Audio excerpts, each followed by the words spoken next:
இயேசுவின் நாமத்தினாலே இந்த காலை வேளையிலே உங்களை அன்போடு விட வாழ்த்துகிறேன்.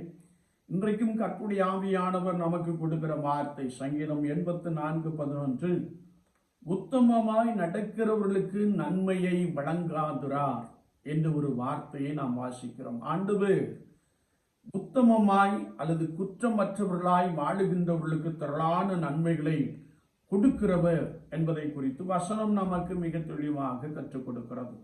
நீதிமொழியின் புஸ்தகம் 28:10 வாசிக்கின்ற பொழுது, உத்தமர்களோ நன்மைகளை சுதந்தரிப்பார்கள். 17:20 நாம் வாசிக்கிறோம், மாறுபாடான இருதயம் உள்ளவர்கள் நன்மையை கண்டடைவதில்லை. எரேமியா தீர்க்கதரிசியின் புஸ்தகம் 5:25 உங்கள் பாவங்கள் உங்களுக்கு நன்மையை வரவிட்டாது இருக்கிறது.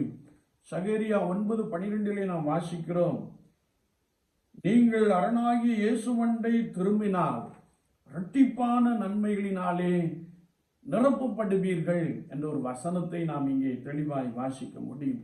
என்னை கேட்டுக்கொண்டு இருக்கிற என் அன்பு தெய்வ ஜனமே, ஒவ்வொரு நாளும் கர்த்தருக்கு முன்பதாக உத்தமர்களாய் நாம் நடக்கின்ற பொழுது ஆண்டவர் திரளான நன்மைகளினாலே ஆசீர்வாதங்களினாலே நம்மை நிரப்புகிறார்.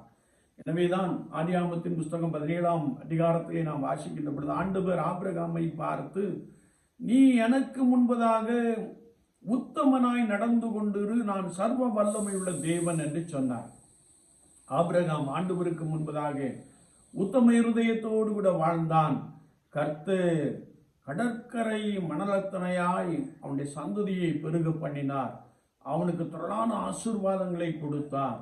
அவன் மிகவும் ஆசீர்வதிக்கப்பட்டவனாக காணப்பட்டான். சுவாச வாழ்க்கையிலே நாம் கர்த்தருக்கு முன்பதாக உத்தமர்களாய், குற்றமற்றவர்களாய், பரிசுத்தமாய், நீதி உள்ளவர்களாய் வாழ்வோம். கர்த்தர் சகல நன்மையின் ஆசீர்வாதங்களினாலும் உங்களையும் உங்கள் சந்ததிகளையும் பலமாய் நிரப்புவாராக.